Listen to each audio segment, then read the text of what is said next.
Atreus will be relieved by how much better his meeting with Odin goes, and so be more pliable to suggestion. Odin probably didn't even need to instruct Heimdall to act this way. I bet that knowing what kind of person Heimdall is, he knew Heimdall was going to antagonize and mock Atreus no matter what. All of this is further evidence that Heimdall is just a tool for Odin to use in his manipulations. Manipulations that Heimdall himself may not even be privy to. And he's a really, really good tool. Compare Heimdall's behavior here to that of Odin's other sons. Balder is legitimately insane. Thor is a miserable drunk. In comparison, Heimdall is remarkably well adjusted. Just compare Heimdall's appearance to that of Thor and Balder. Look at how much more put together, Oh, right. how much more well manicured, and how fancy. Because of his mind-reading ability, Heimdall might be Odin's best tool, which is why he entrusts him Ignore with the Moonface. a horn which is prophesied to blow at the start of Ragnarok. Furthermore, Heimdall is ridiculously powerful. Another thing the developers nailed is making Heimdall feel like a really serious threat. You know, I want to visit a very special modded dimension. He and Atreus fight, and Atreus cannot land a single blow on Heimdall. The guy seems completely untouchable. He is a more than formidable opponent. And I don't know about anyone else, but outside of the optional bosses, I found Heimdall's boss fight to be the toughest one in the game. Much harder than either Thor or Odin, who I found to be comparatively easy. And more than all that, Heimdall is said to be a true believer in Odin. Thor seems to be only a begrudging lackey of Odin, while Balder cares more about pursuing his own personal vendetta than carrying out Odin's orders. If Odin had sent Heimdall to Kratos' home at the start of the previous game, instead of Balder, imagine how different that story could have played out. Balder cared more about starting a fight than finding out. Yeah, I don't know why No, Heimdall I've always had view bobbing on. No view bobbing is just so much nicer. This is what makes Heimdall Odin's most powerful tool, perhaps his perfect tool. Except at some point you value practicality over form, I suppose. Asgard. Heimdall is short-sighted and arrogant. And this short-sightedness and arrogance ultimately destroys everything he cares about. To understand these flaws, let's watch just a little more of that first interaction between him and Atreus. Oh, done drinking it in already. Cornerstone of civilization in the Nine Realms, not really your cup of tea. See? Oh, no. It's amazing. Just ask your questions already.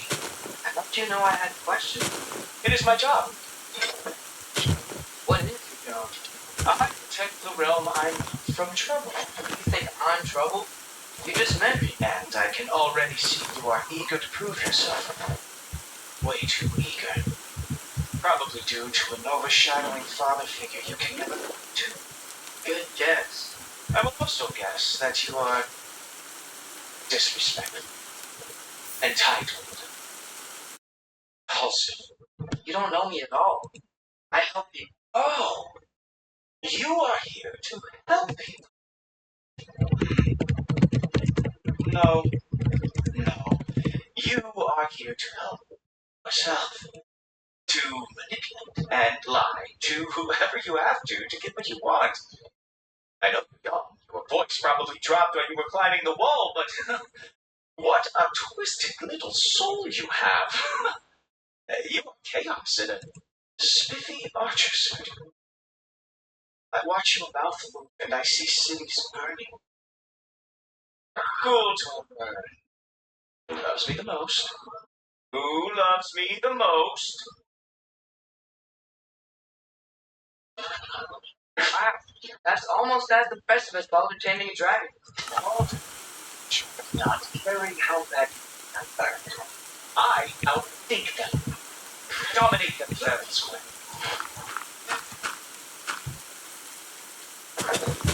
What is Heimdall's job? He is the guardian and protector of Asgard. What is Atreus? Well, among many other things, I don't think anyone can deny that Atreus is definitely a threat to Asgard. This game does end with the destruction of Asgard, and Atreus plays a huge part in its destruction. With that in mind, remembering how all this ends, shouldn't Heimdall have done everything he could to keep Atreus out? Shouldn't Heimdall have killed Atreus right then and there? The answer to that question is probably no, but I'll get back to that in a second. This is what I think is potentially Heimdall's redeeming quality, and also what ironically leads to both his and Asgard's destruction. I believe Heimdall takes his role as guardian of Asgard seriously, and I think he really does care about Asgard. There's this moment where he's like, Asgard is the cornerstone of civilization. And you can hear some pride in his voice. You never hear Odin talk about Asgard in that tone. Heimdall seems to actually really like the place and want to defend it. If you view all of his actions through that lens, that everything he's doing is in service of defending Nighttime Asgard, already again? then perhaps his actions are justifiable. Heimdall can read minds, so he knows that Let's go ahead and reforge that our Atreus helmet. wants to bring about Ragnarok, perhaps even lead Ragnarok, that he wants to destroy Asgard. For all these reasons, Heimdall could be justified in killing Atreus, if it is for the purpose of defending his home. The Norns straight up say that Heimdall is planning to kill Atreus, and since the Norns are usually right about these sorts of things, Heimdall probably would have killed Atreus if Kratos hadn't killed him first. Even if that murder might have been justified, it still would have been the wrong thing to do. What happens when Kratos learns that Heimdall is planning to kill his son? He kills Heimdall, takes Gjallarhorn, and then Kratos uses Gjallarhorn to open a path to Asgard, which leads to Ragnarok, which leads to the destruction of Asgard. If Heimdall hadn't planned to kill Atreus, Kratos wouldn't have killed him, so Kratos wouldn't have ever possessed Gjallarhorn in the first place, so Ragnarok can't happen. In a convoluted way, it's all Heimdall's fault. He wanted to kill Atreus to defend his home, but instead that exact decision leads to the destruction of his home. This is what is ironic, or even tragic, about his character. It's also one of Heimdall's greatest flaws, because while he is very perceptive, he isn't capable of thinking through the big picture. Let's hear Odin say it himself.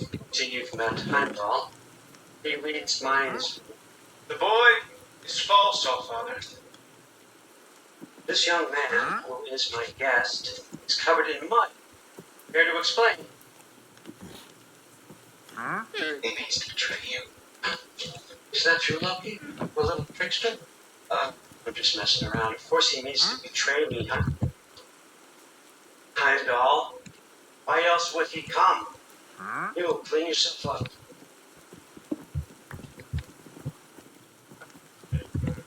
Oh, no. So, just relax. Were you intending on killing me first thing? See? What, that's not good enough for you? Get up.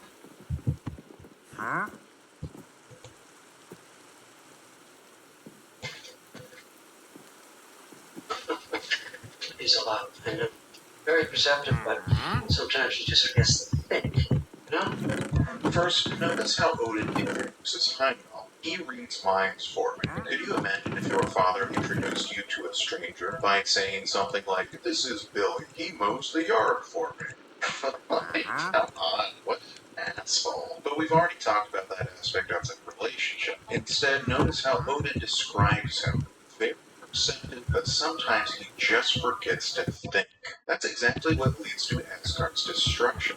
Heimdall can perceive that Atreus is a threat to his home, but he doesn't think past the immediate impulse of, oh, Atreus is a threat, therefore I should destroy him. Heimdall's powers of perception have ironically made him kind of stupid and lacking in curiosity. Because he's so perceptive, because he can see so much at a single glance, Heimdall never looks further than that single glance. Because he's arrogant and doesn't believe he needs to. If he would, as Odin Okay, says, I think just ignore get through it, Moonface. he would have Yeah. to think, well, what are the consequences Well, if I I do want kill true darkness Atreus? on my What would caves. happen next? So, looks like Anyone I'll who have on to the deal core with this. series knows the answer to that question. Heimdall would be a dead man walking.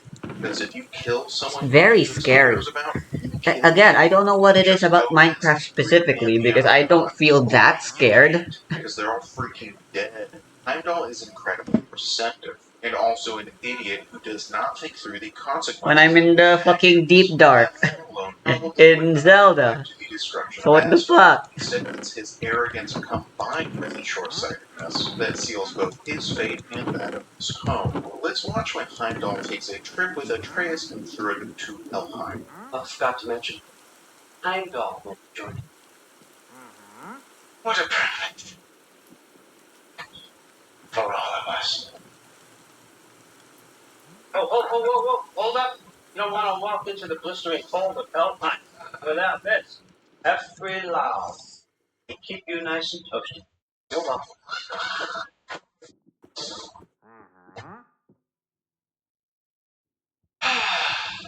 Now, as much as I would love to babysit, I had something else to do for the Godfather. If you run into any trouble, just scream so I know where to find your bodies.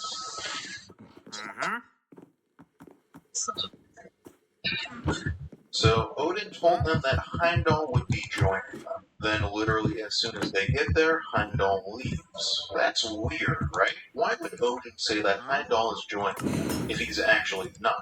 If he's actually going to go off and do something completely different without them? I'm not 1,000% certain about this, but I'm pretty sure Heimdall is just ignoring Odin's orders and going off to do his own thing. He says it's for the Allfather, but is it something the Allfather actually ordered him to do, or just something he thinks would be good for the Allfather? Since Heimdall isn't with them, Atreus and Thrud end up freeing Garm, the interdimensional portal-ripping hound of hell, which becomes a huge problem. If Heimdall had stayed with them, he could have prevented something like this from happening, which is, I assume, why Odin sent Heimdall with them in the first place. But because Heimdall is arrogant and thinks he knows 45? better, What he the goes off fuck? to do who knows what. He could be Odin's perfect tool if he would just think, just follow the plan, not second guess someone who is clearly smarter than him, someone who can see the big picture which he cannot. Now, let's fast forward to Heimdall's death.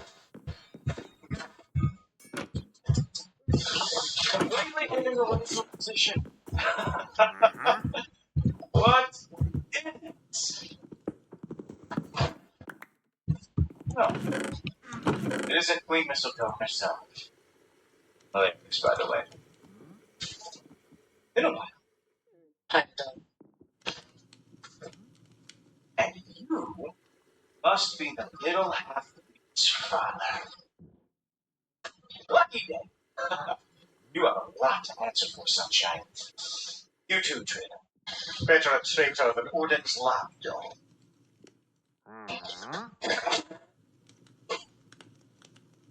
It's mine. I can help. I know. But you'll need it elsewhere. He's right, you know. Sizzles wasn't looking so hot last I saw it. I know you didn't want this. But we know how this ends. See you soon. Well, we both know that's not true. But don't worry, Brig. I'll be coming for you and your brother as soon as I finish. Yeah.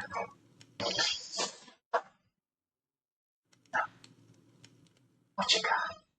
I've already mentioned it earlier in the video, but this boss fight is masterful. It's this grueling multi-phase battle where every phase feels both unique and also significantly more difficult than the phase that preceded it. Heimdall is extremely tough, very powerful. The battle feels like a total payoff to all the building up of Heimdall's character and powers the story did earlier. With all that said, I gotta criticize the writing a little bit here. Heimdall's whole deal is that he can read minds. That makes him a terrifying opponent, because he can see every move you make before you make it, and he's fast enough and strong enough to dodge or counter everything you do. We saw that earlier with the fight between him and Atreus. To counter this foresight, the dwarves crafted the Draupnir spear, a spear which is capable of replicating itself a limitless number of times, and those copies can explode for some reason. When they crafted the Draupnir spear, I was like, oh, they're gonna overwhelm his senses through the sheer number and speed of the projectiles Kratos is throwing at him.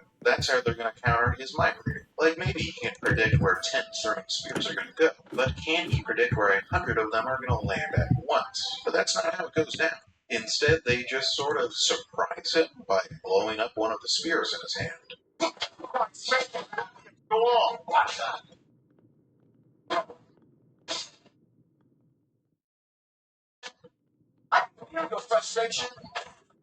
That's really satisfying. There's no reason why that should work.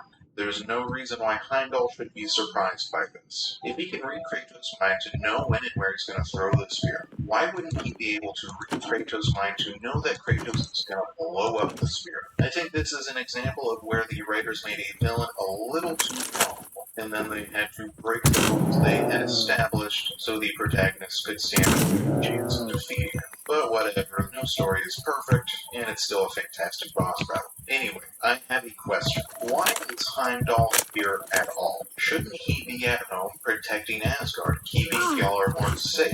Is Odin really dumb enough to risk both his most powerful tool and risk Gjallarhorn falling into enemy hands by sending Heimdall directly into Kratos' path? Does Odin really want a confrontation between Heimdall and Kratos? Where's the motherfucker? At all? I don't think so.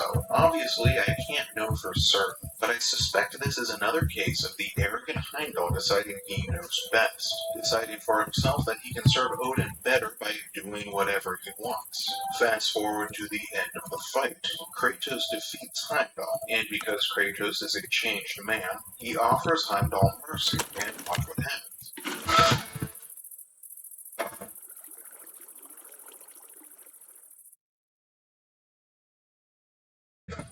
I actually don't want to use a diamond. And besides, the Twilight Forest is probably gonna be really dangerous. It's gonna have true darkness as well. And judging by the name, I'm going to assume it's very dark.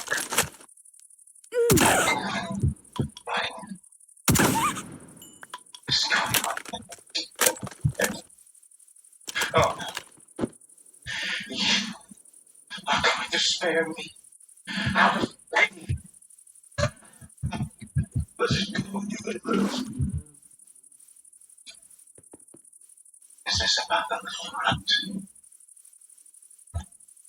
Well, now I'm definitely going to get him.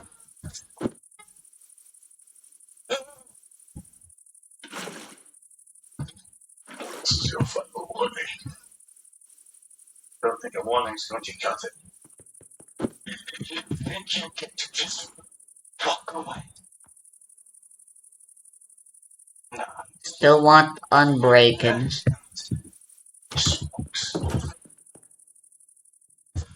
Perhaps we can get a villager.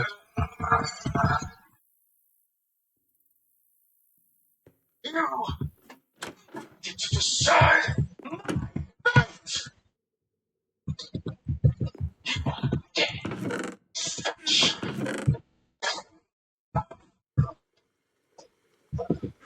This is a fascinating scene to me. Heimdall begs for Kratos to stop, and Kratos does stop. For a second, it seems like Heimdall is done. He's given up. He doesn't have any fight left in him. Just look at him. Look how defeated and resigned he looks. Then, all of a sudden, he sees something in Kratos' mind. Pity, a concern for his son. And then Heimdall cannot accept defeat anymore. Is it just that someone is pitying him? Or is it that Heimdall sees a father who actually gives a crap about his son, and that infuriates him because that is something he knows he will never have? Heimdall is given so many chances to save himself here, but he is just so arrogant. He cannot accept his fate being decided by anyone but himself. He cannot accept that he has been beaten by a stronger foe. Just like how even Where's the harpy? he can't accept that someone might be smarter than him. He is psychologically incapable of being wrong, of being anything. Whatever, they'll despawn on their own. Freaking Ricky Bobby. If Heimdall ain't first, he is last. His arrogance destroys him. Because Kratos gets a hold of Gjallarhorn, his arrogance destroys Asgard too. Heimdall's story isn't quite done yet. Let's see how Odin, his father, reacts to his death. Heimdall's dead. Happen to know something about that? Well, I mean, everyone hated him. Sure. But have you seen something noteworthy? Mm, he did sock through pretty hard while we were out. Maybe someone found out about Ethan? I don't know. Are you suggesting my son had something to do with this? Honest. Well, I have to ask. Never believed you had anything this. Isn't this pathetic? That's it. That's all Heimdall gets. Odin appears to be only as upset as his son's death has affected his plans. And even then, he's not that upset about it. Heimdall was his son, his strongest supporter, his most powerful agent, and he is gone forever, and Odin cannot even pretend to care. All the eulogy Heimdall ever gets is, well, everybody hated him. Like, as much of a piece of crap as Heimdall was, he deserves more than this from his family. He was loyal to his family and home. However misguided and short-sighted his actions were, they were in service to his father. But Heimdall served the wrong man. His short-sightedness and arrogance destroyed him. And after he was gone, no one cared. Unlike Balder, there is no Freya here to mourn him. Unlike Thor, there is no Thrud or Sif to mourn him. Heimdall passes into the afterlife alone and unmourned, forgotten. Just one more dead god lying at Kratos' feet.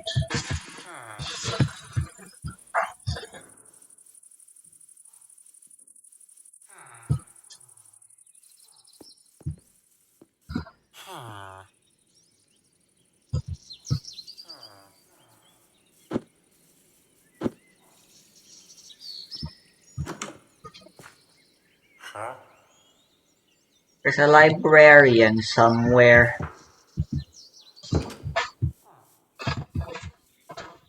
Although perhaps it would be easier if I just made my own.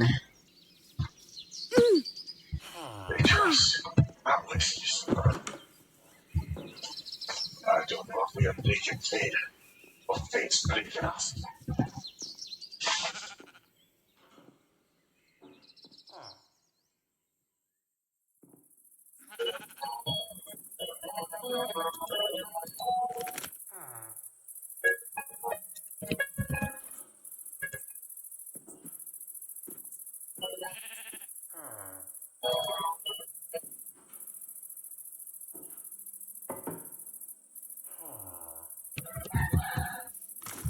Already refreshed.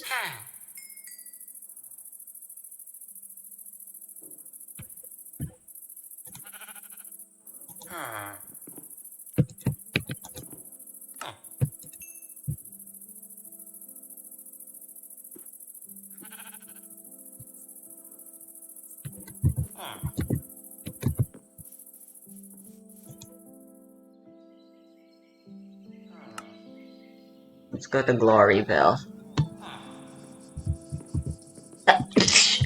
Let us create our unbreaking villager here. If one doesn't exist yet.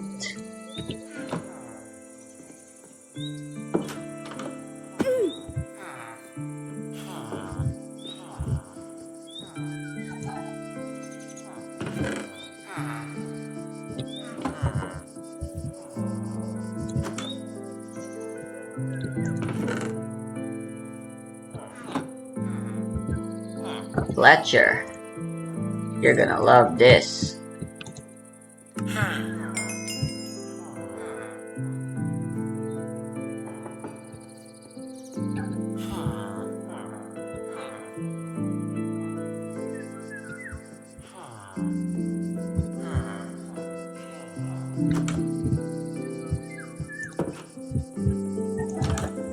There's some jobless fool here who wants a job. I just gotta find them.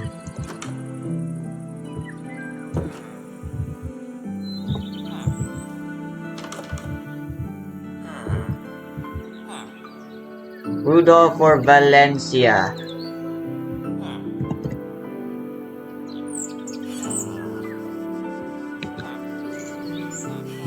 Today is going to be a great day.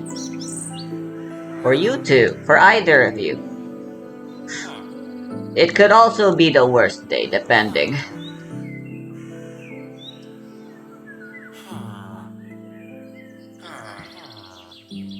on how you want to see this.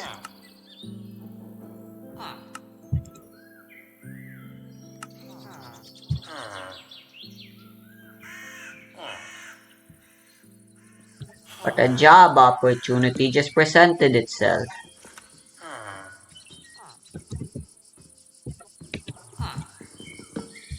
All you have to do is give me the correct thing. This diamond axe is gonna break.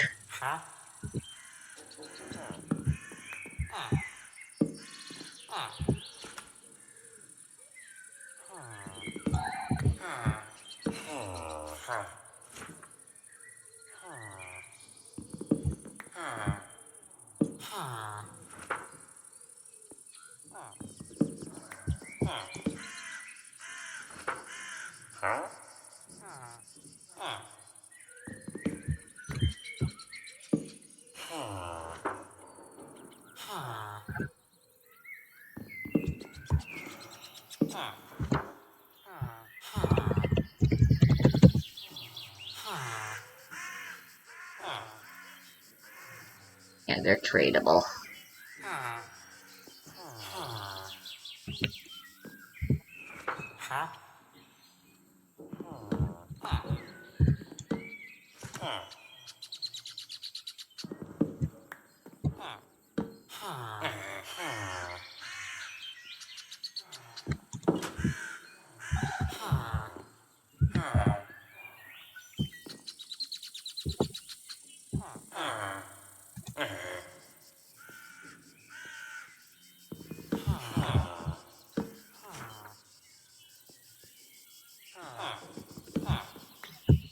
Watch, I'm gonna get mending before I get unbreaking.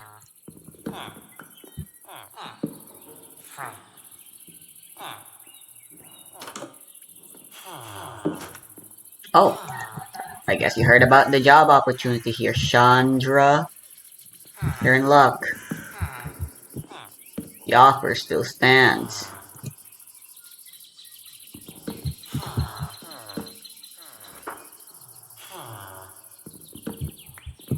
It's all about if you guys are willing to trade what I want. Do I settle for unbreaking 1?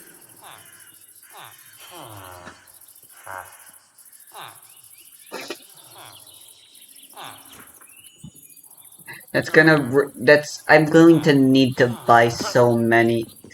Let's keep rolling. Holy shit, Boon of the Earth 2, but what we have is Boon of the Earth 3, so you know.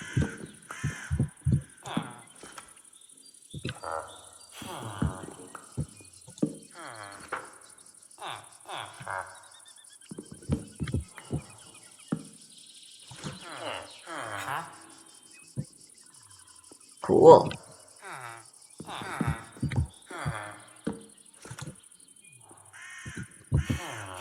Paper trade, very good.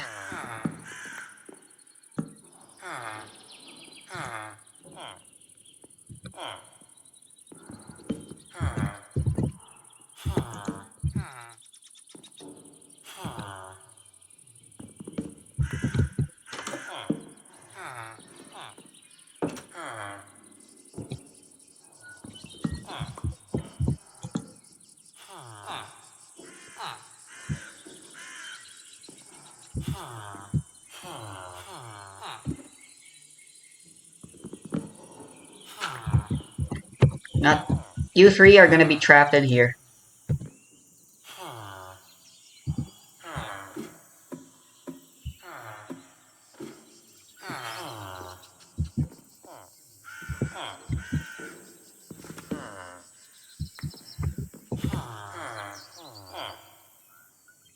Oh, they actually accepted it, but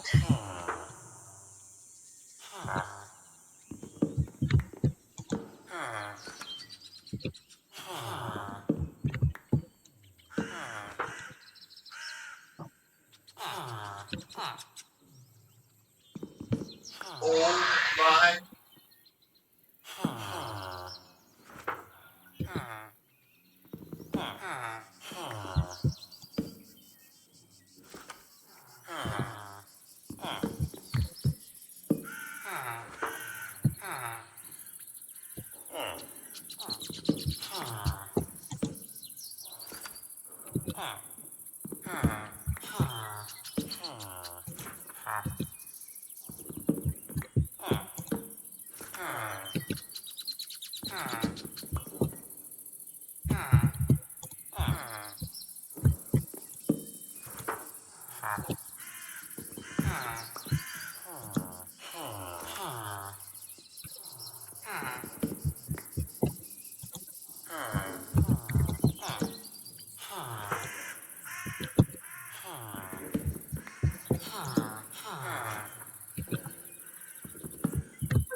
It's actually really funny.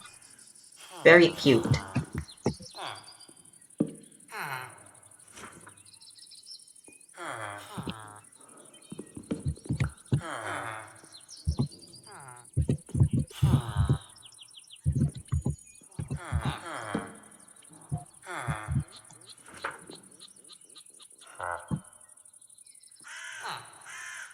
Wasn't that nice? If a boat did that, that'd be also pretty cool.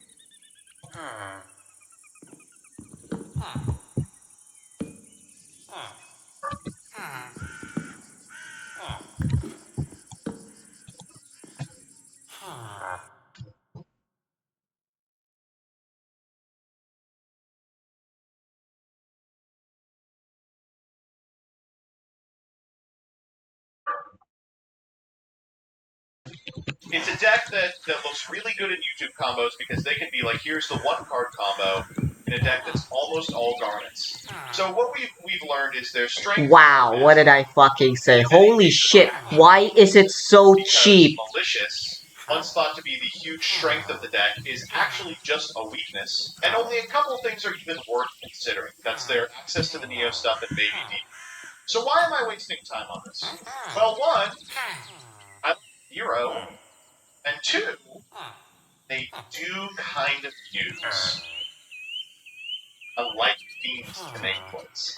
This has been done on the backdrop of like 2 weeks of teams going on crusade against individuals who are making their decks uncompetitive to fit in more stupid end ordinances. So he put up a list, which I think is a good start, but I think is missing some pretty Jesus. critical stuff here. So notably, there's no heroes in this. No hero lenses, which is a choice. But I understand why he's doing it. Like, going down to 4 is rough. I love recognizing that this evil hero, Dead and Prison, is a really good card. What irks me about it is that he really sucks to normal summon.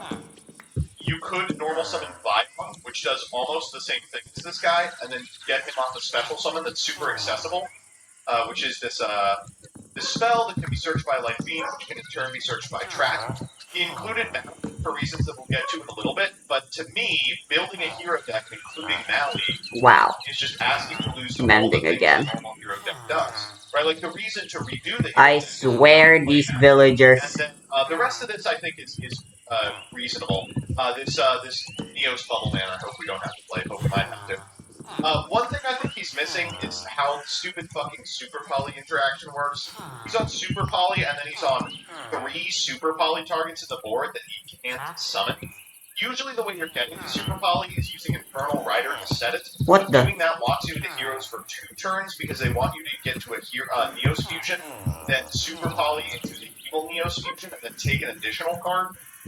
You have to instead lead Super Poly into an established board, which is really hard to do right now because there's not a lot of Super Polyable boards.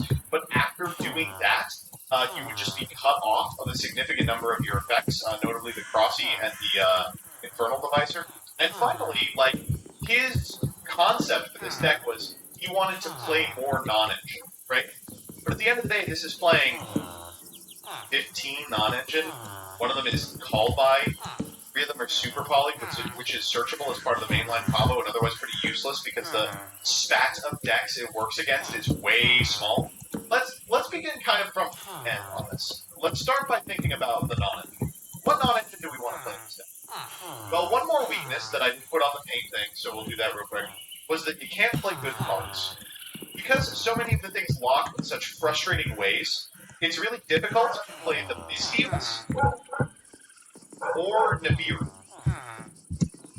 which are 2 of the handcrafts that I really like. So we'll have to do without those for the time being. We're always playing it. We have a real problem with Fula, so we're always playing Flash, even if we don't think that card is really good otherwise. We're playing Fula.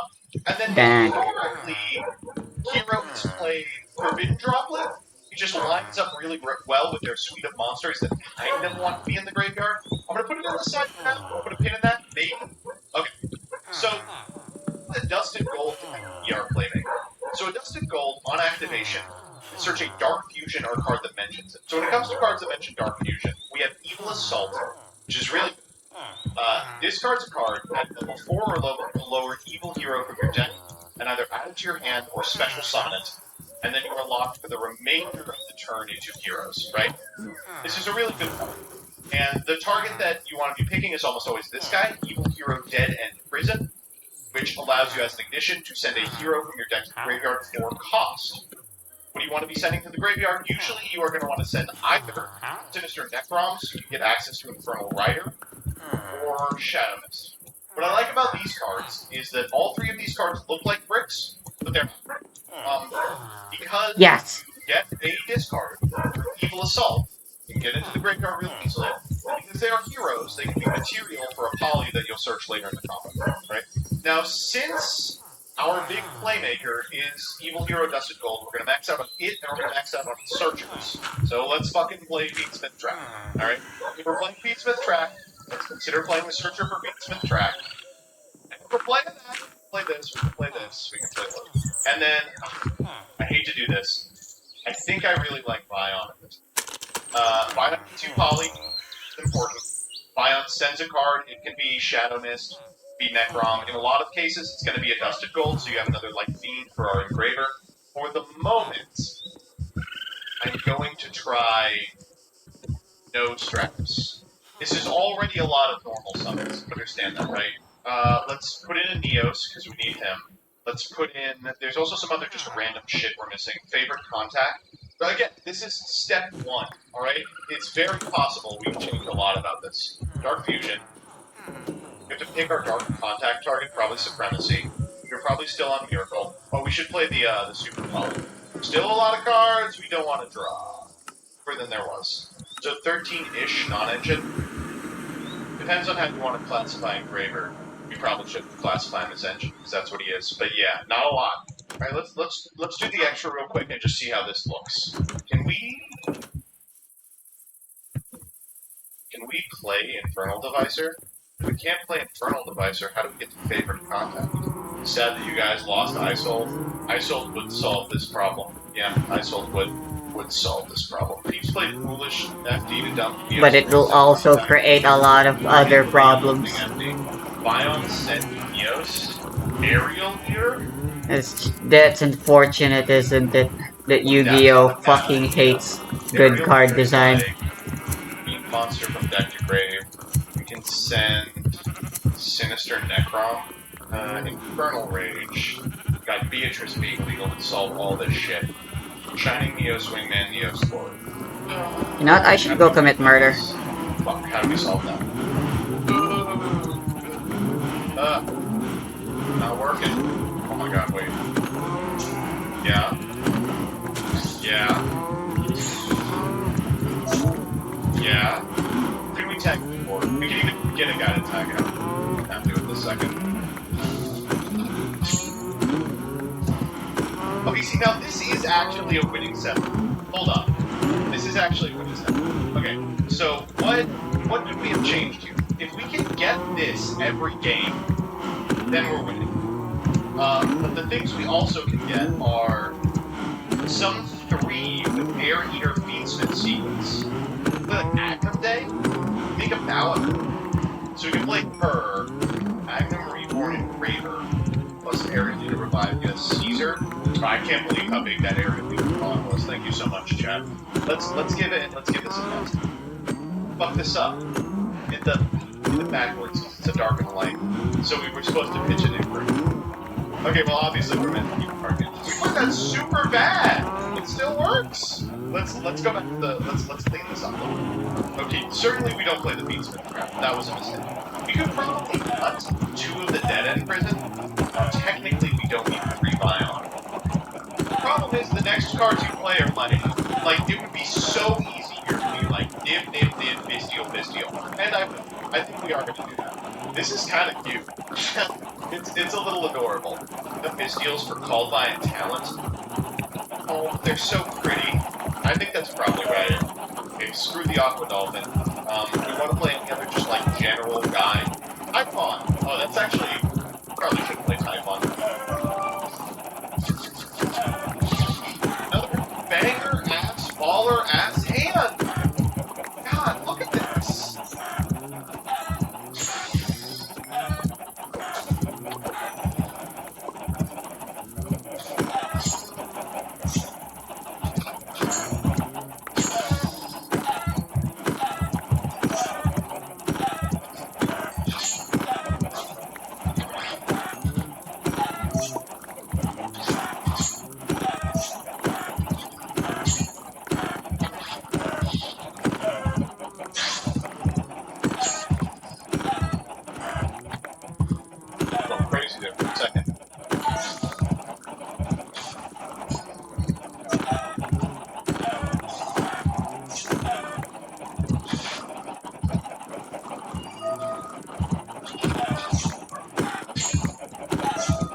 sad. Yeah.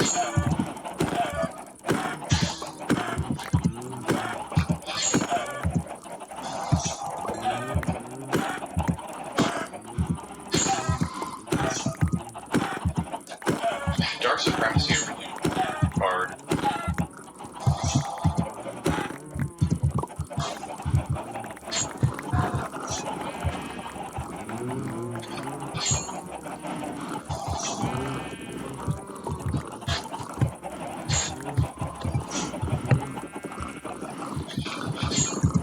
Then we have the Industrial follow-up.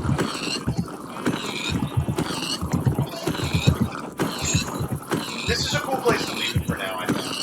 We'll take it on later. Alright, so if you're just tuning in today, we are playing in range hero deck that we built last night. What I hate about this deck is it's hard. Oh, here we go. And we have the people of cloud use it. Okay, so this should show off kind of the entirety of the deck. Traffic here gets blurry. We get to do the beachless stuff to begin with.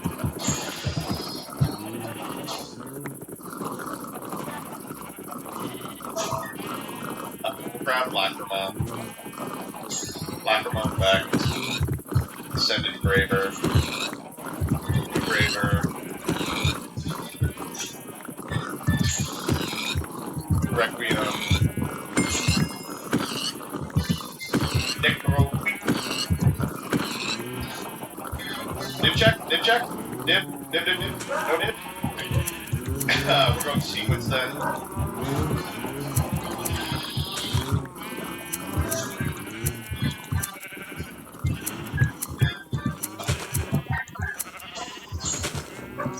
We'll set Necron. We'll just go SP.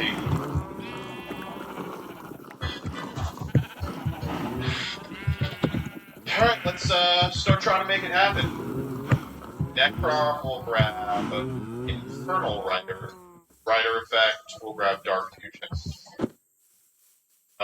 Evil Assault will pitch the Neos, I think. Summon Dead End. We'll send Shadow Mist. Shadow Mist will grab Bion. We can do this now. Dark Fusion. Make this guy.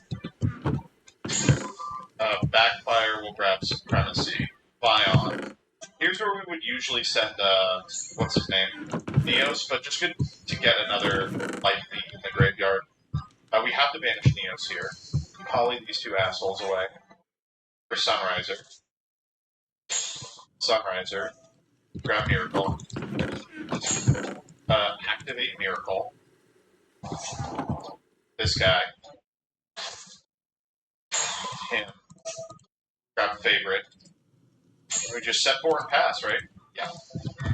So Super Poly, Pick Contact, Dark Supremacy, and Firm. Alright. It's good. Oh, good. They're playing a good deck. Sure.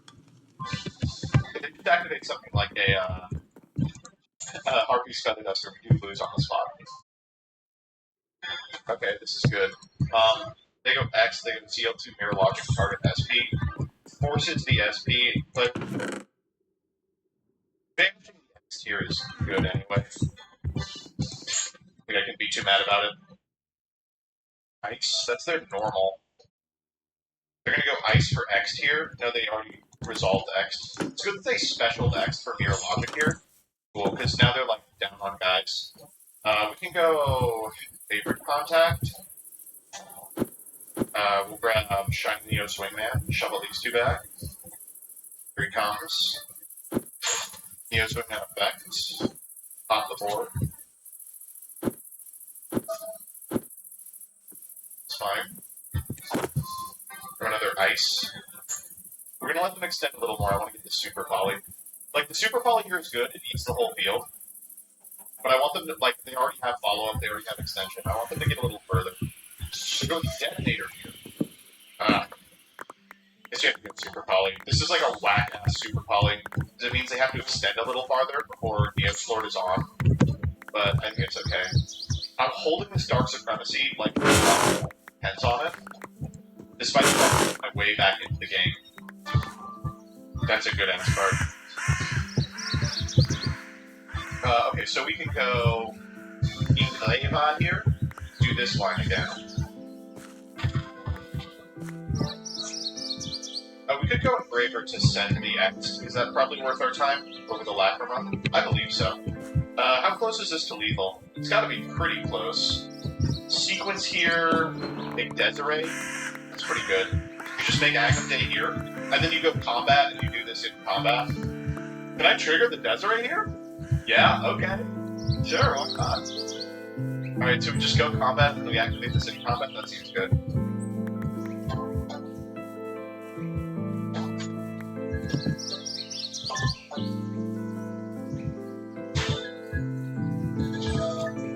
Oh, we got Evil Clown.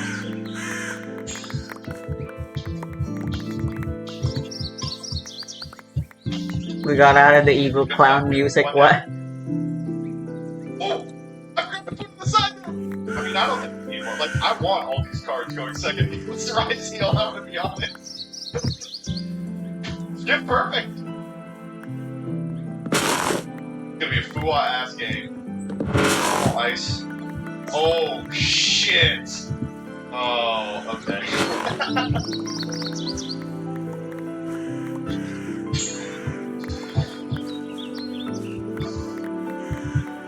Oh wait, this deck sucks. This is great. We already have access to the hero card deck, so we can go like okay, that's rough. That is really rough. That's okay. We can do some stuff from this position. Like Evil Assault still allows us to special. Just not a lot of guys who want to special, right? So we always go Dead in Prison. We always set Sinister Necron here. We got a Bisteel too. Oh, that's not as bad as it could have been. I think we are meant to do this, and I'll explain why after I do it. So this is a card that mentions Dark Fusion, which means Supremacy is on. So what I intend to do is... Oh, please ash this. After a while, the gold. We'll set the Dark Supremacy. Then on our turn, we can use the Dark Supremacy for a negate. On their turn, we can banish the Dark Supremacy to put back the Sinister Necron, which makes this track full combo again, right? Because right now, I mean, these guys are just sitting. Oh, what a devastating draw. It looks like this deck does still have a pretty rough weakness to draw. It doesn't really, because I think we were still going to win this turn. But for the, this is definitely Ash, right? We always Ash this. The reason I'm Ashing this is I feel like if they have the Ritual spell, that's what the Supremacy's for. Let's go. Oh, so, we're kind of in a rough way because, of course, we can't do full hero combo here, but like we're just cleaning up. Second draw, suck me sideways. Oh my god. Nice hand, Fog Champ. Okay. Well, that's really rough. We actually are not locked here, so we could go Requiem like this. Yeah, we still win. And then last card gets contested by the set copy of Dark Supremacy. We win, we win, we win.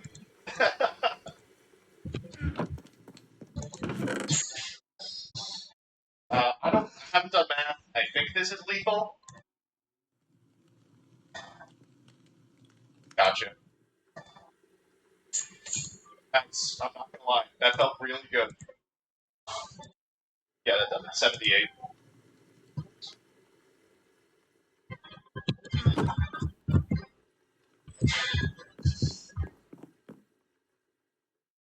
Damn. I gotta shout out the Evil Clown music. I don't think we would have done it but for the Evil Clown music.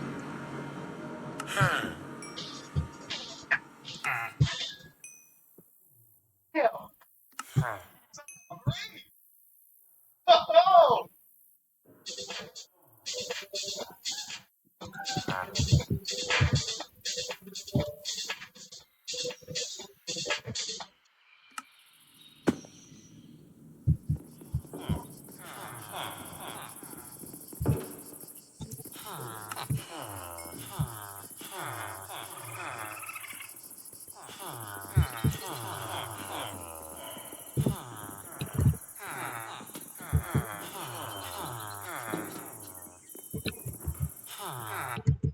We can find a leather worker.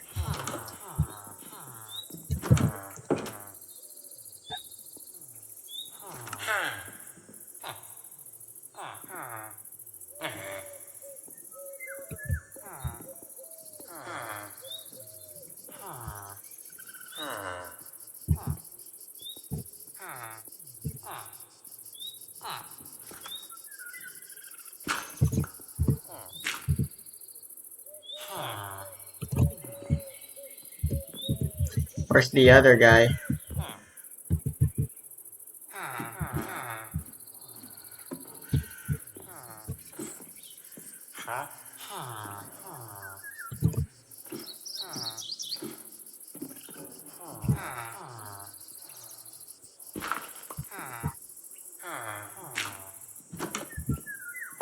Can they climb up from there? Ooh, a chicken trade.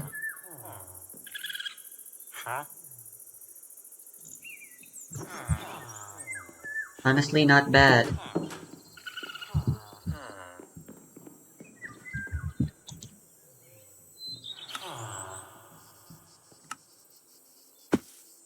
Let me get the hunter first. Trade reset. Let's go.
Probably should have bought some rotten flesh.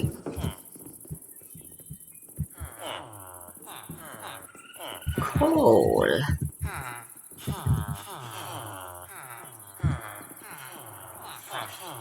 Oh, they're gossiping about how good I am. Yes, keep it up. I am indeed just the best.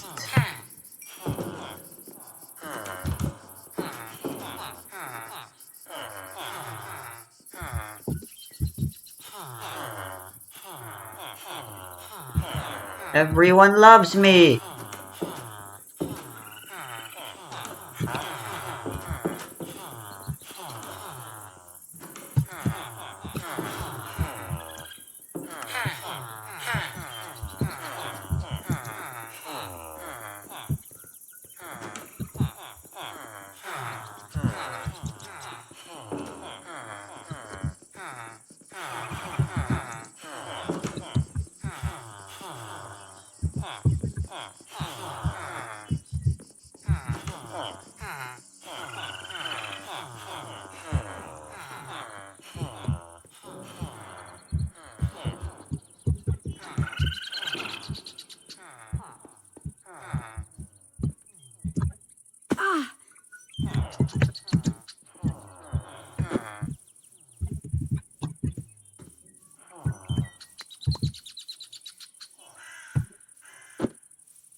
Liberty. What a name. Where's the cooking guy? There you are. Arena.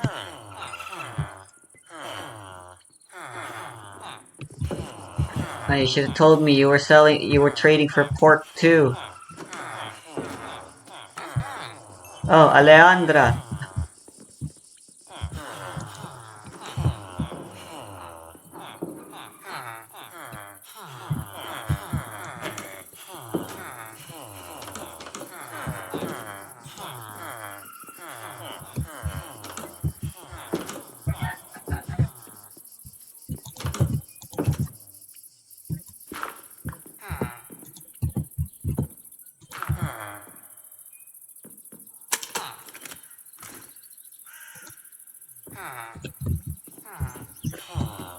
Look at how many diamonds I wasted.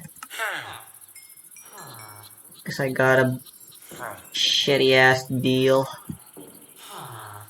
I need like 10 total, don't I?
There is an element of absurdity in American culture, of outrageousness, of freedom loving flag.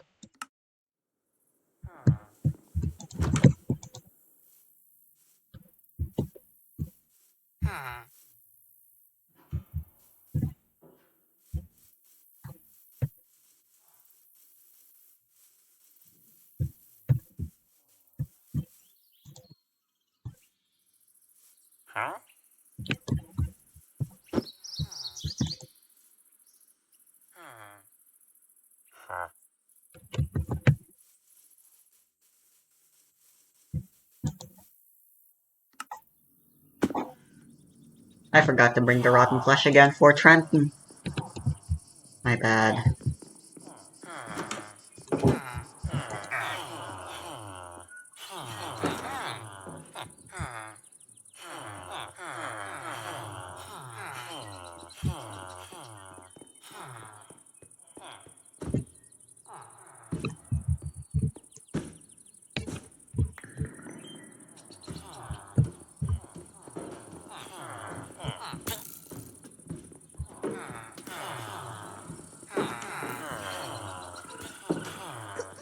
Humping, eagle hugging, football watching, gun toting, beer guzzling, hamburger stuffing, patriotic fervor. There's an element of the ridiculous in American culture, and the truth is, we all love it.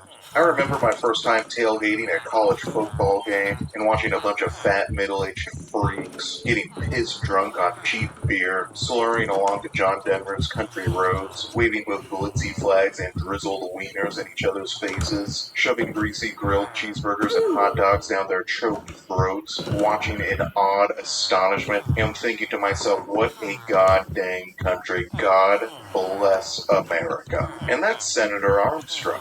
Despite being created by a Japanese company, this guy is quintessentially American. Senator Armstrong is the politician that every American male politician wishes they could be. Senator Armstrong is the tough guy, muscle man, football playing action politician caricature that people who are obsessed with Donald Trump think Donald Trump is. If Senator Armstrong was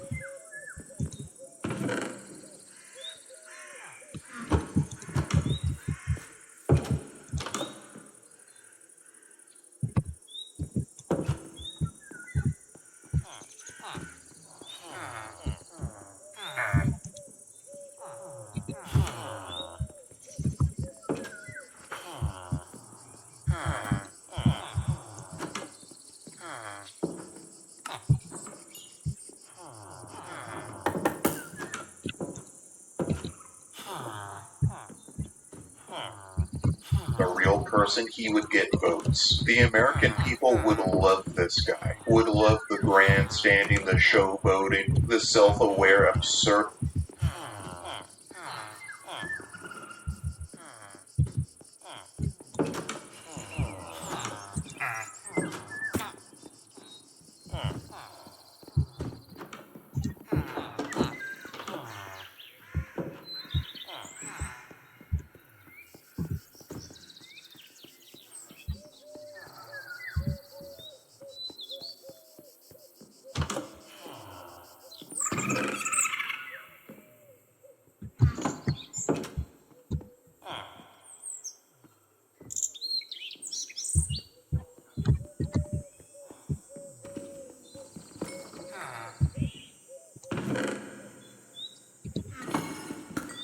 The machismo, the shameless, outrageous hyper-nationalism, the open talk of warfare, and the obsession with masculine strength. And they'd love Armstrong even more because behind all his rambling, long-winded speeches, beneath all the bluster and the goofiness and the cheesy lines, there's a core of truth. Metal Gear Rising, despite being one of the most ridiculous and goofiest action games I've ever played, has a shockingly intelligent narrative. It has a deeply flawed protagonist who struggles with the contradiction between his pursuit of justice and the incredible violent slaughter he engages in. The gulf between his high-minded ideals and the grim reality that, over the course of this story, he has killed hundreds of people who might not deserve it, who each have just as complicated motivations as himself for being in this fight. The game has a cast of fairly complex antagonists, none of whom are killing just for the sake of killing, none of whom are just evil for the sake of being evil, but each of whom has some different perspective on the meaning of violence and warfare, each of whom are happy to monologue at length about their individual philosophies and motivations, and I'm all here for it. I loved listening to these weird mercenary murder cyborgs spouting off philosophical treatises on the cynical nature of violence in between bouts of some of the most ridiculous and most cinematic action gameplay I've ever seen in a video game. Metal Gear Rising is freaking crazy. And at the top of this pile of villainous philosophical murder cyborgs is Senator Armstrong. He's silly, he's outrageous, he's internet meme-worthy. Everything he says and does is hilarious. But again, there's a truth beneath all the bluster, however warped that truth might be. Armstrong says that the American nation is rotted deep down inside, that we're sick, that we need a revolution to fix all our problems, that America isn't great now, but it could be great again. And that's something that basically every American of every political stripe agrees with, though few people can agree on what the true nature of that rot is. And what makes Armstrong really peculiarly American is that his true obsession is with freedom. He espouses a radical brand of individual freedom that borders on a kind of anarchistic social Darwinism on a grand scale, where every individual should be able to do absolutely anything and everything they want, just so long as they're strong enough to do it. To really understand this over-the-top villain, we've got to watch a couple of his late-game cutscenes together, because his monologues are as dense as they are hilarious. So here's the first one, and this cutscene shows Armstrong at his silliest.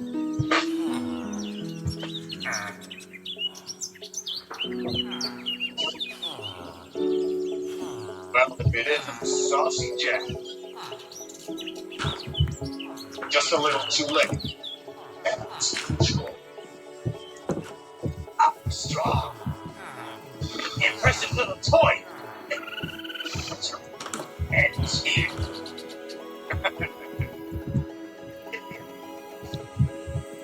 You're not handling what you expect. Take the internet lately. Private. Post 1, he's coming back to the States. What? How'd they know? Someone posted photos of what came out the base. The whole world is up in arms. Show me. How did they?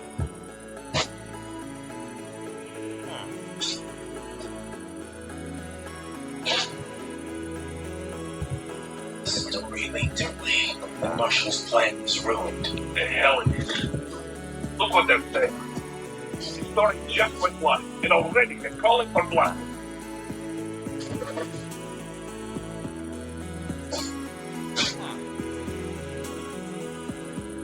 But the president was saved.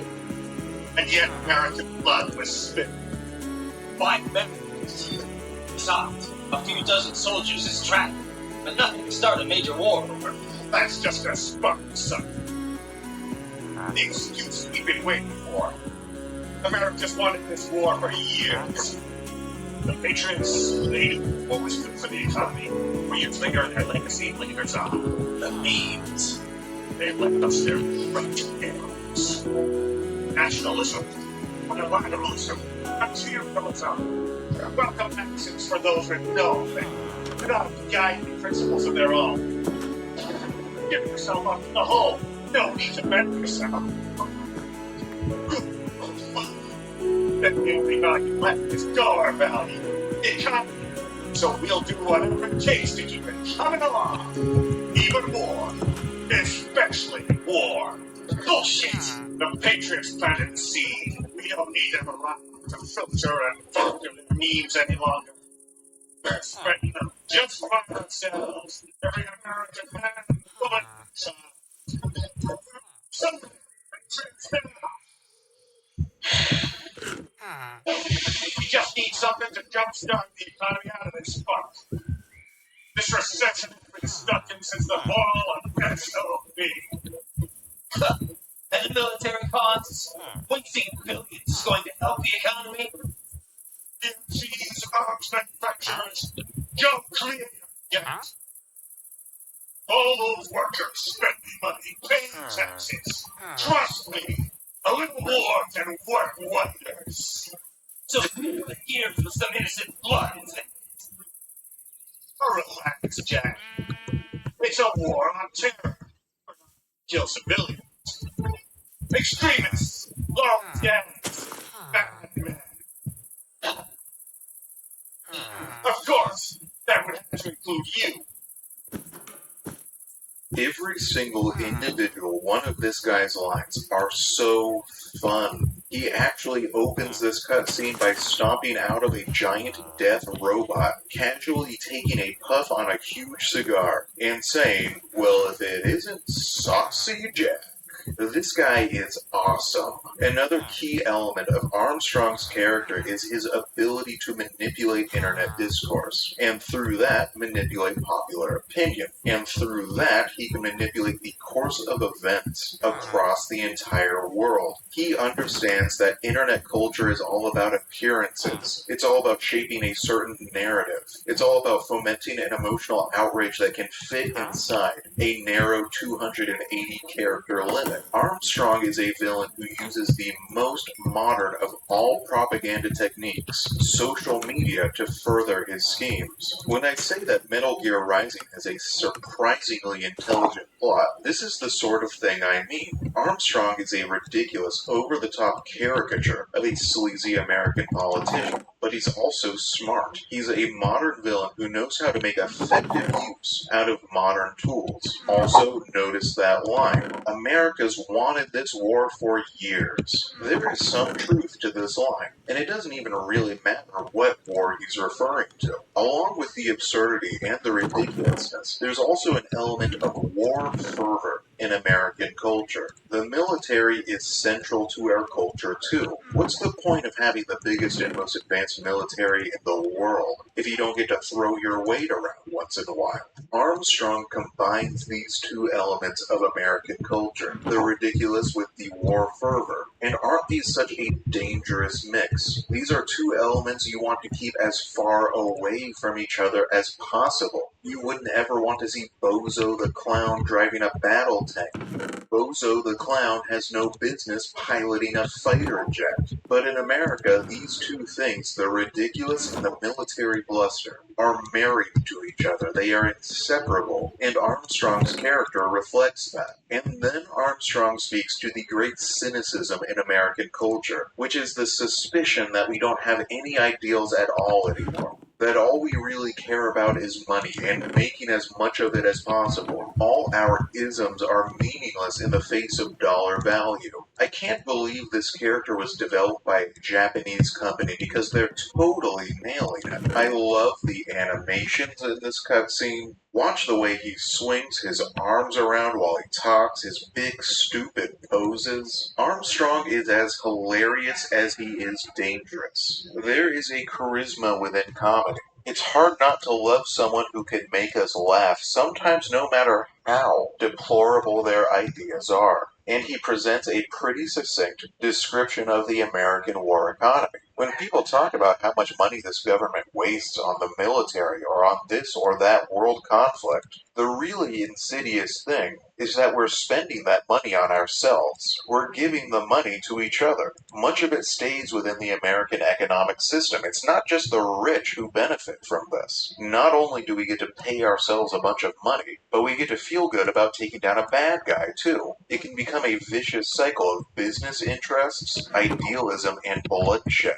Again, this game has a surprisingly intelligent story. All the more so because Armstrong is a totally self-aware villain. He understands how crazy everything he says is. He understands that he's cynically using American stereotypes to his advantage. He understands that he is selfish and greedy. Armstrong is the kind of villain who knows that he's a villain.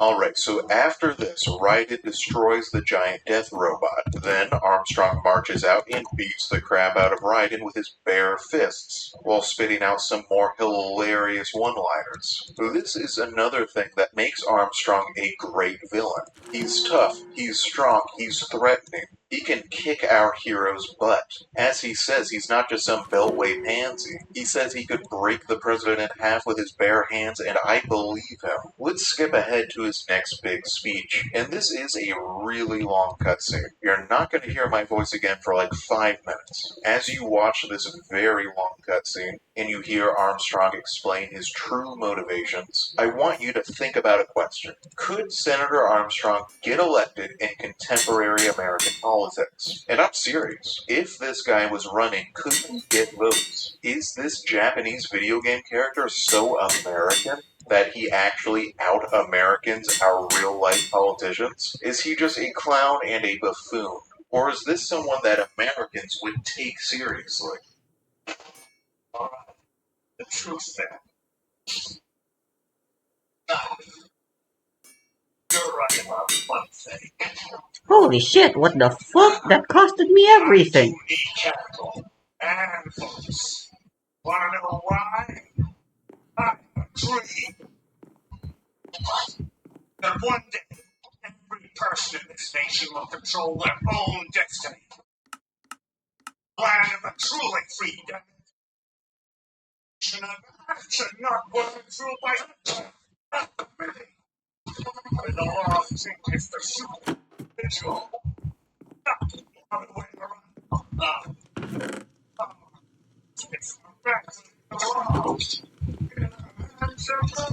law.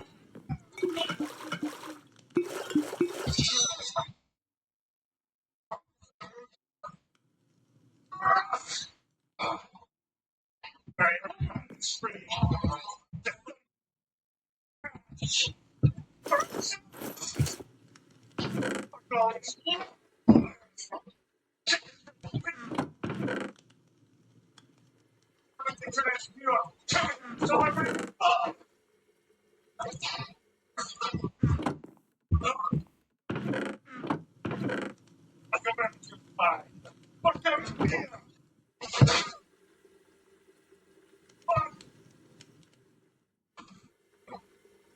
Americans, up to the core.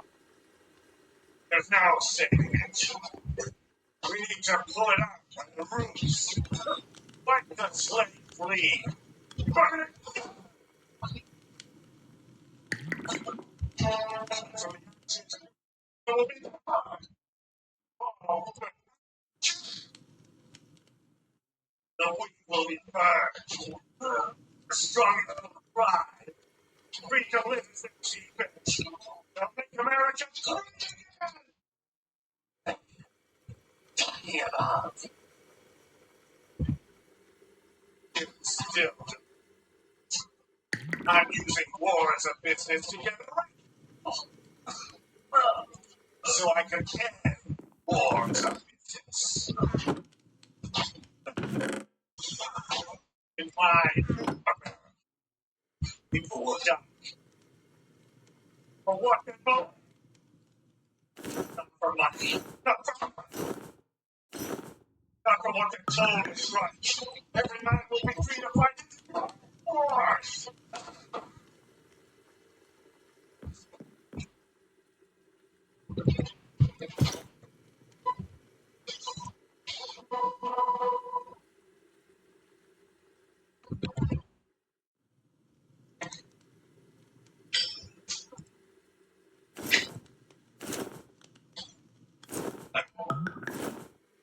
So, what do you think?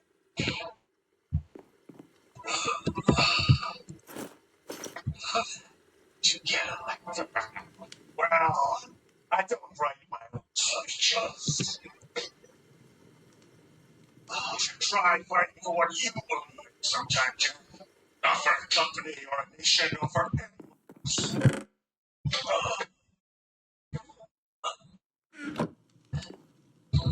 Maybe I'm wrong. Am I finally getting through? I'll rid this world of heartless wars, Jack.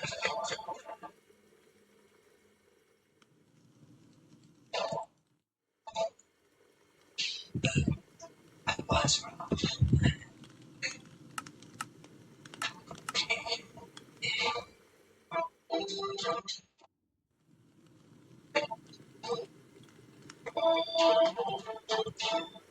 You're insane.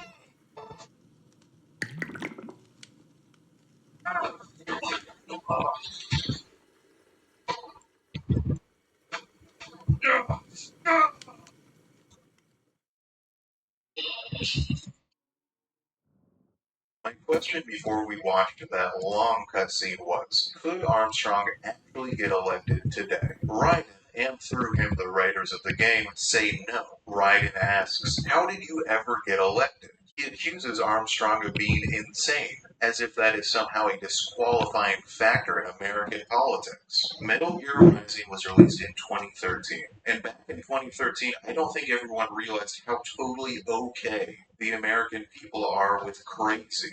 Not only are we okay with crazy, we love crazy.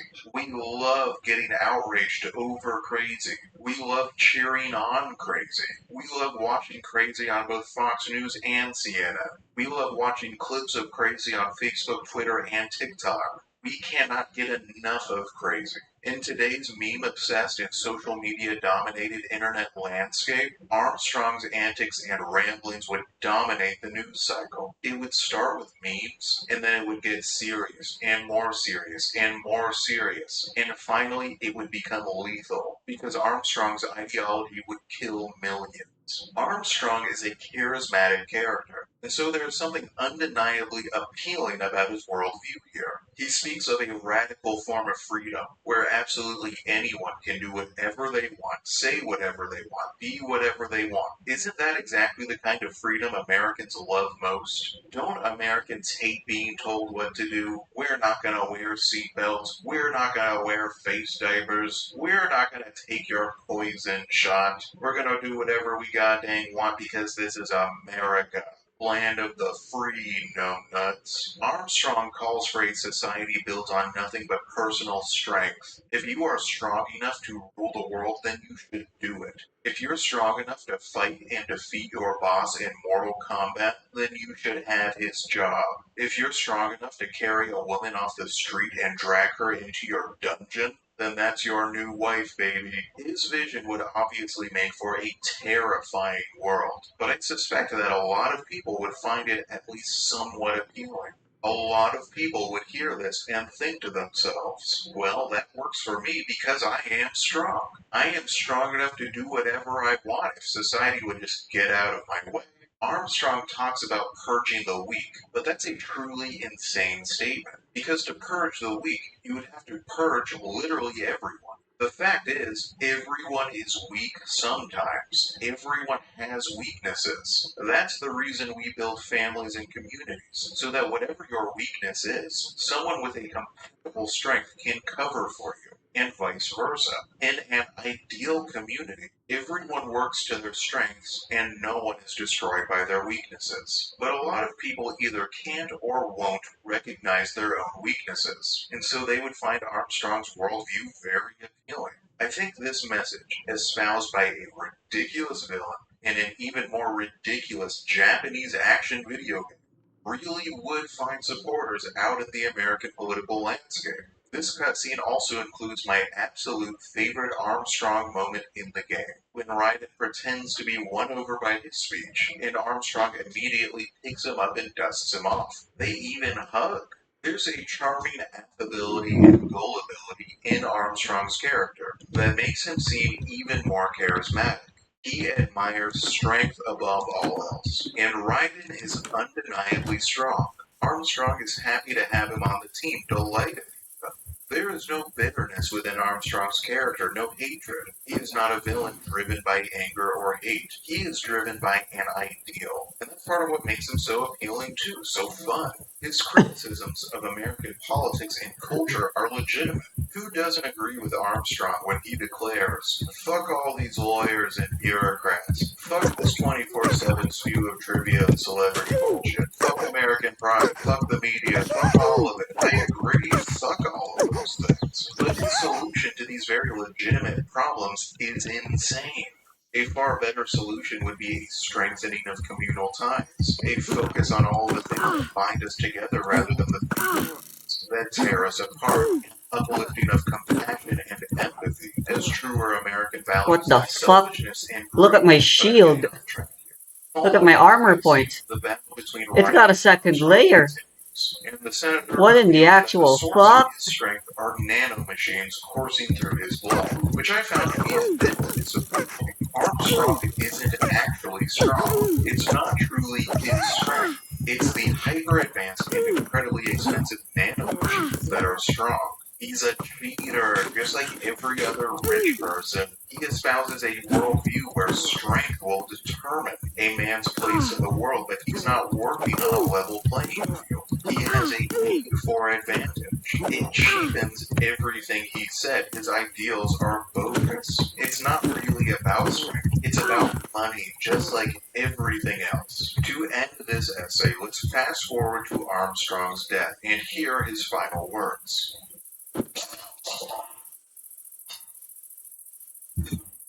Oh, son. Shit.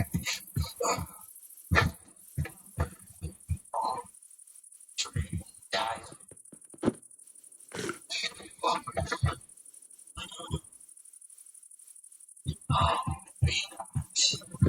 You guarantee the status quo will go on for a while longer at least. Or continuous institution will fight. They don't this. They don't go through.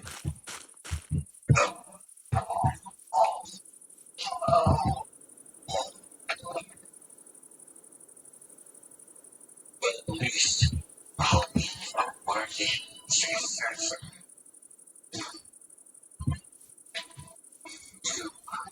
Jack.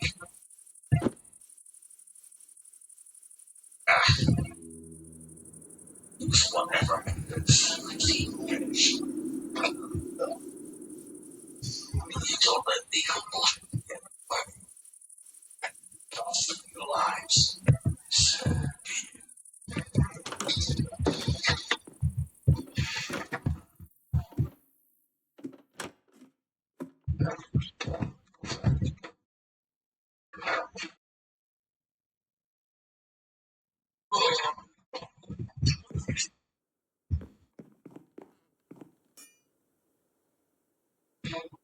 deep inside, kindred spirits. You and I.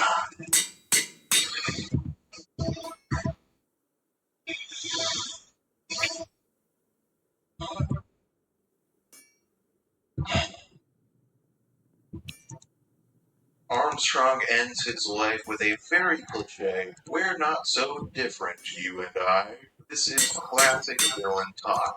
Villains aren't always saying this to the heroes. However, while it is a cliche, it also speaks to a fundamental storytelling truth, which is that, in really good stories, the villain is almost always a dark reflection of the hero. In a lot of stories, the villain will embody some negative trait within the hero, so that when the hero defeats the villain, they're also overcoming that dark part of themselves. And, like with so much of his dialogue, there's more truth than falsehood to what Armstrong says here. Raiden's actions in the game really exemplify Armstrong's worldview. Armstrong wants to create a world where those who are strong enough get to do whatever they want, get to shape the world in any way they desire, right or wrong, ignoring laws and wars and popular opinion. And that's exactly what Raiden has done in this game. He worked outside the law. Sometimes he did what he thought was right. Sometimes he simply did what he wanted. And what he really wanted to do was destroy the desperados in Armstrong, punish them for their crimes. In Armstrong's ideal world, good people just so long as they possess the necessary strength. Like I've said multiple times already, this is intelligent writing. His world a playground for atrocities. There is also the possibility for good, and the hero's actions aren't really invalidating the villain's worldview. In fact, Raiden's actions could be used to argue in favor of Armstrong's worldview, even in defeat and in death. Armstrong doesn't lose control, doesn't lose his composure the way so many other action video game villains do. His intellect and his charisma remain until his very last breath. He is an impressively written villain. I know most people think of Senator Armstrong as just being some ridiculous meme, but this is actually really good writing.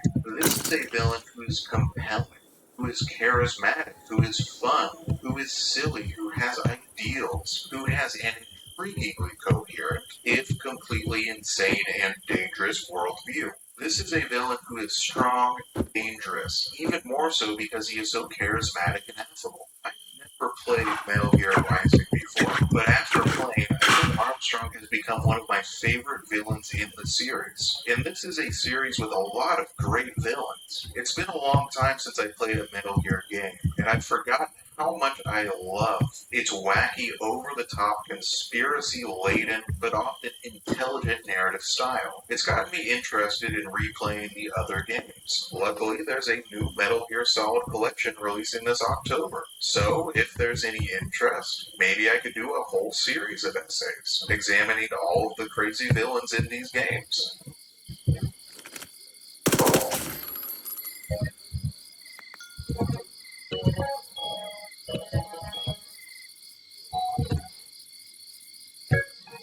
The creeper uses the sun?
You can dodge arrows, but you can't dodge bullet.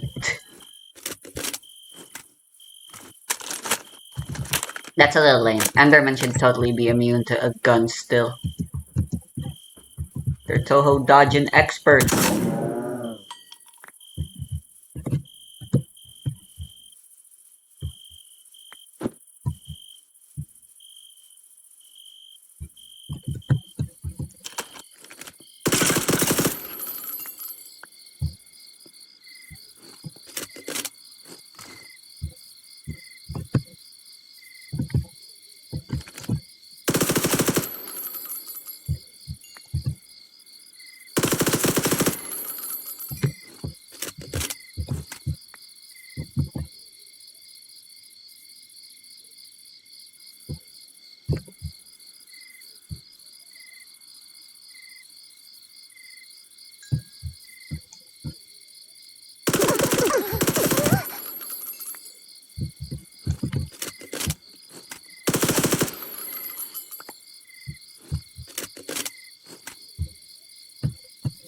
Yeah, this gun chews through bullets really fast.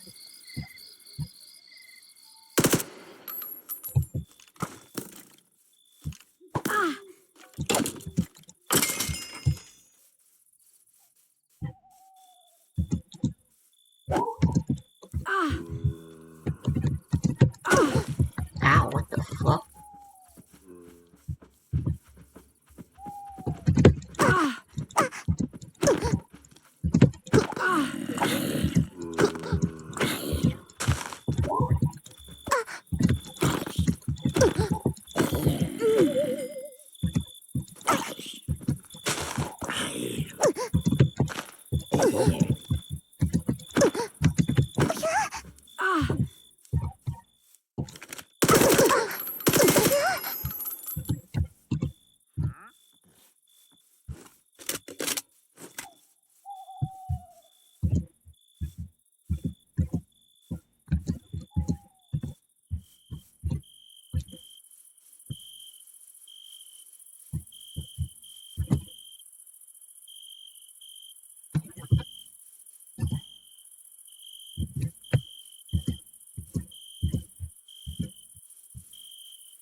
Yo, look at this guy, he's fast. But watch what happens when he hits me. Not so fast anymore, huh?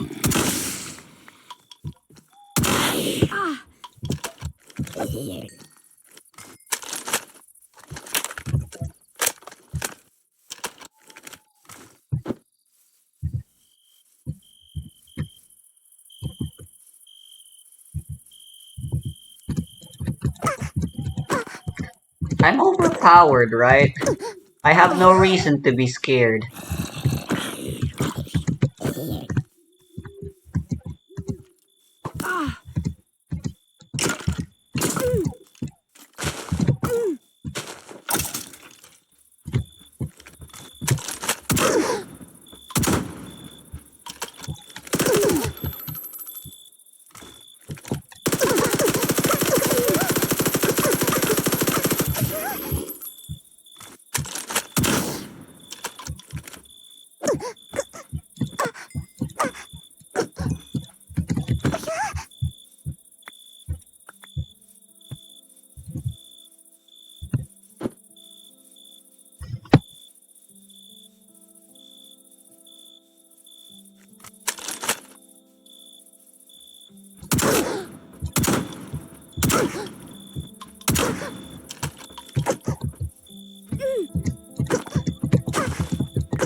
A single night resulted in the loss of nearly half my amount.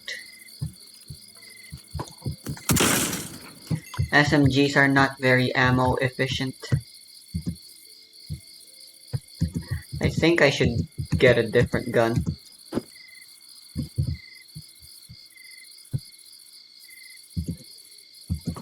This thing's good for short range, but I think a sniper would genuinely be really nice.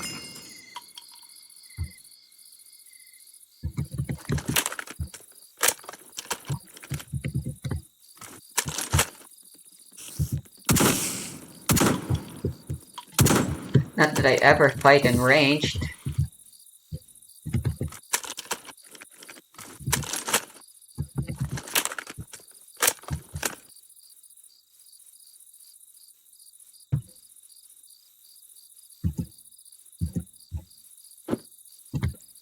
I have the shards to accommodate.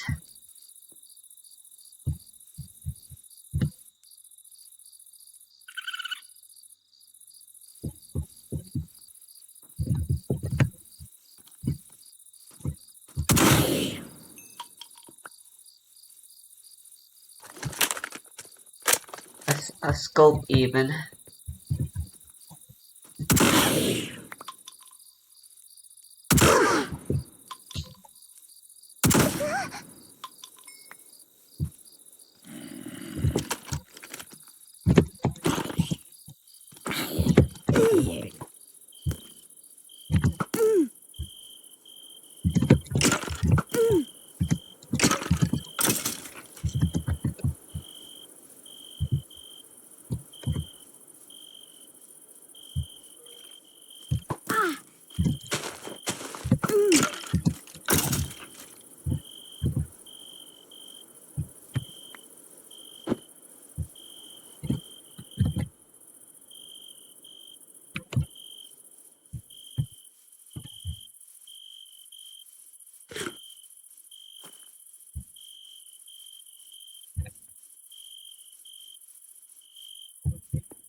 Minotaur.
Yeah, it's officially daytime.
It can go all the way to 7. But what's the point? Isn't it like already 75% at Unbreaking 3?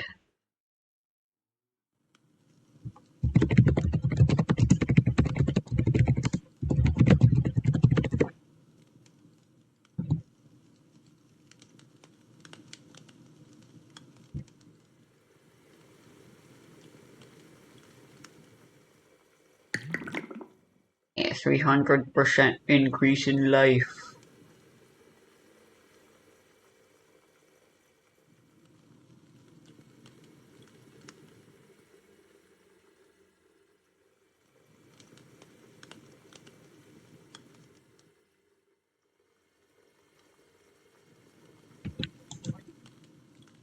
Apparently it works differently for armor.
Holy shit.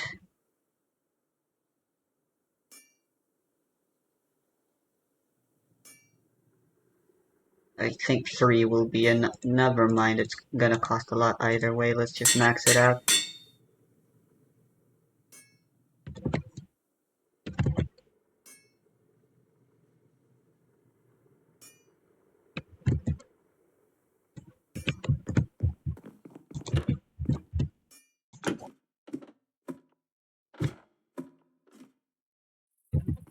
You know, I haven't really needed torches in quite a while. They've been a little useless.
Hot damn, the difference is night and day, huh?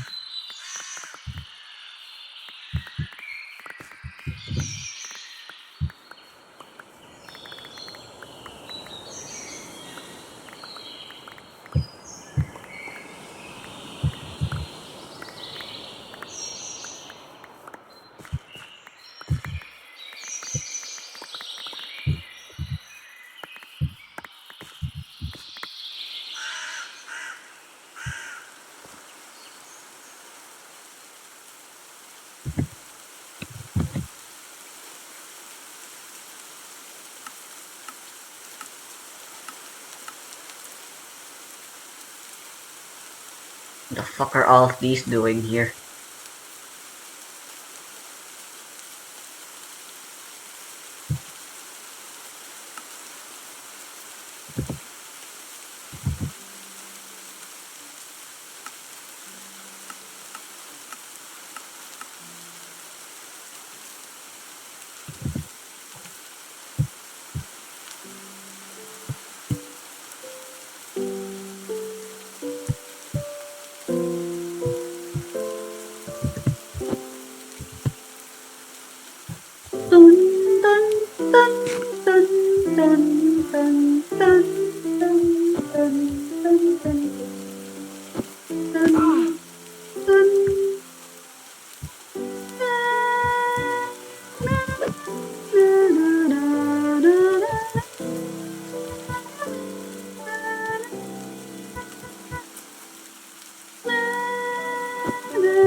I really don't think any of these are worth it.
I finally remembered. I also really should organize this while I'm at it.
Oh, I needed beef. Not chicken. My bad.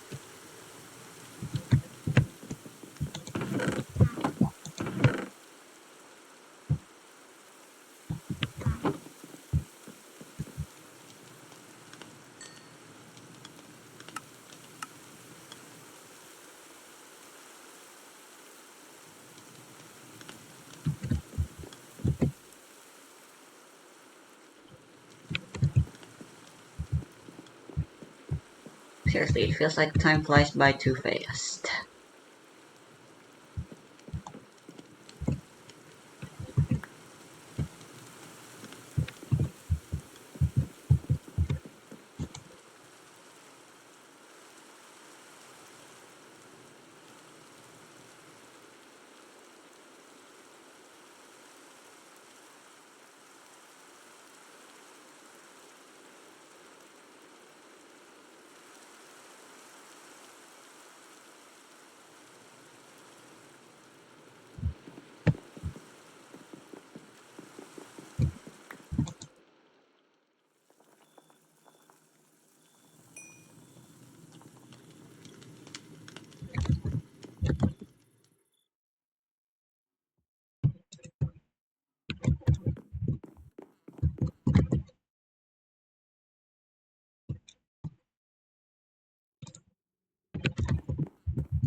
I forgot I still need to organize all of this.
I forgot to bring my books.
Oh, yo, nice. That's actually really nice. Oh, thanks.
I can make a shit ton of bullets with these.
Why is it so expensive? Hmm.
You can eat it?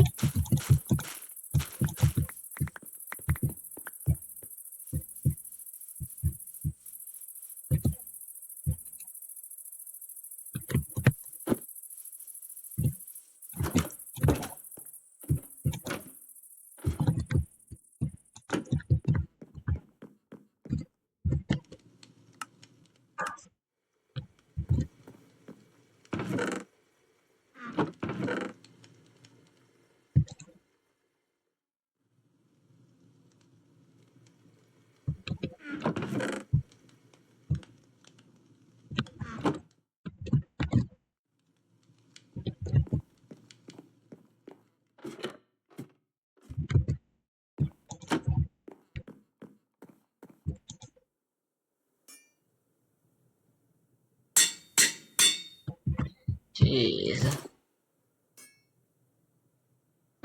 Worth it though, I think.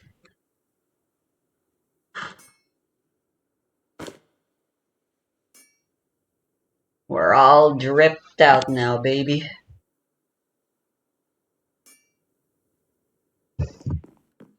The stronger I get, the more I fear death.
Efficiency 3 is pretty crazy.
Geez, that's actually quite a lot of hunger points to pass the heals.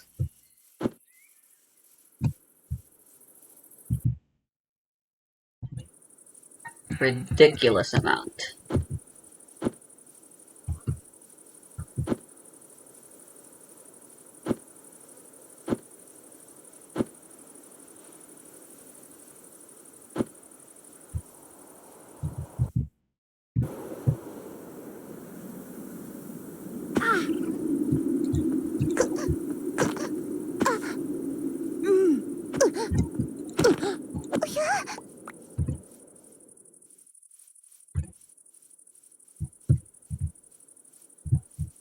I was being far too callous with my meals, huh?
Pretty bright night out.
I should go shower. And once I come back, let's just go ahead and fucking go to the nether already.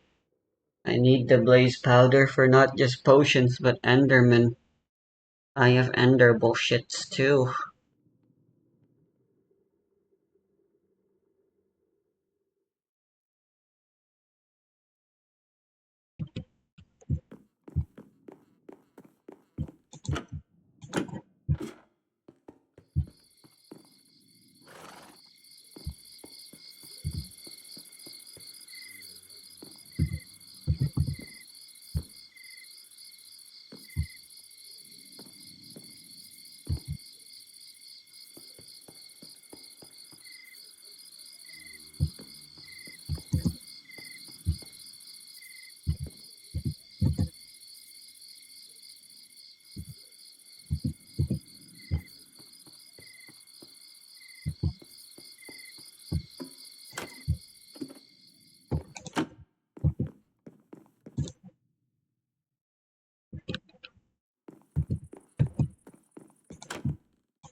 Jeez.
Wait, I forgot to put mending on this thing.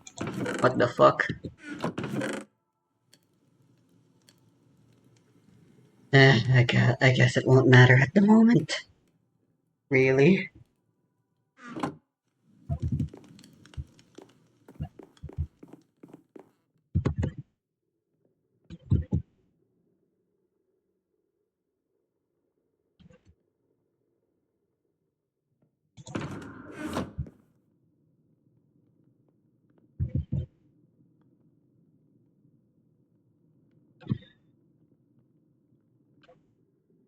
Here's what I've decided I'm gonna do.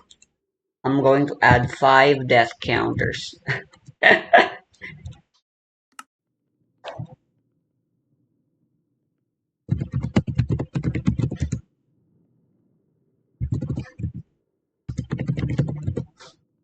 And set keep inventory to true.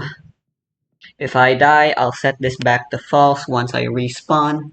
If I don't die, I'll still set it back to false the moment I leave the nether. And my death counter still has the 9 added to it.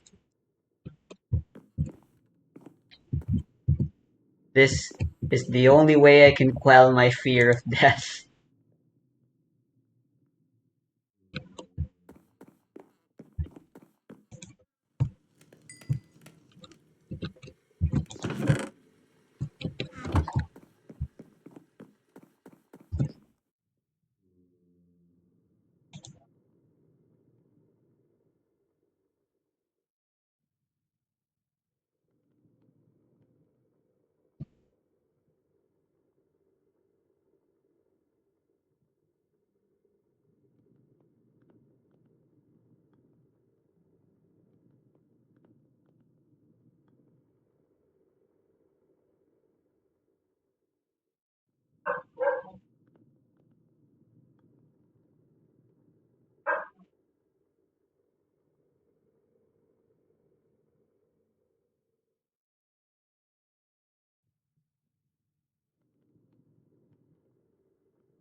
Hey everybody, Joseph Rothschild here, aka MBT, back with another Twitter thread. Get your fill of these. I don't think we're gonna have them for much longer.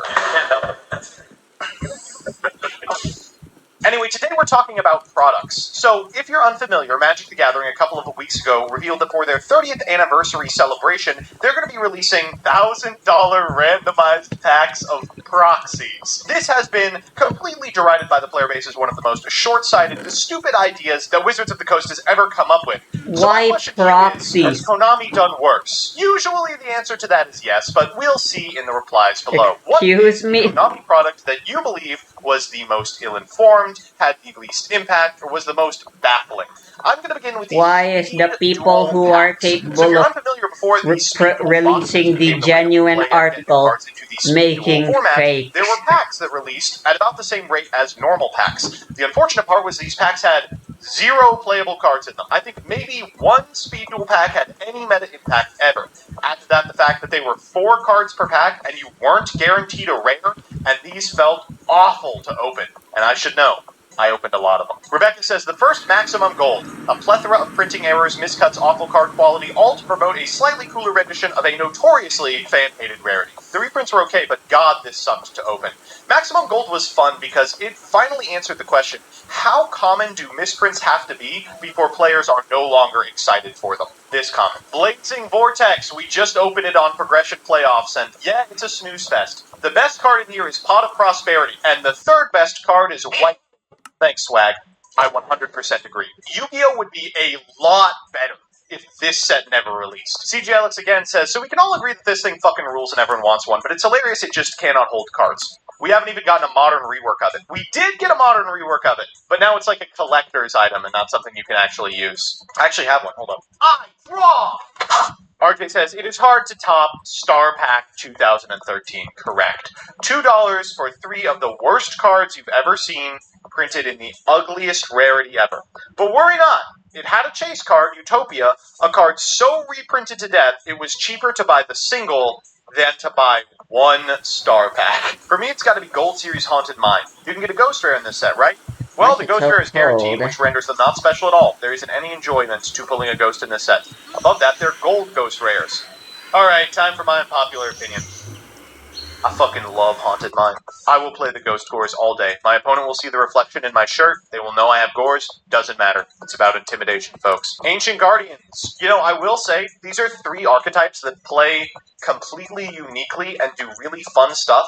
Every time I read them, I think, these have to be able to do something. And then every time I'm taken aback by how dog shit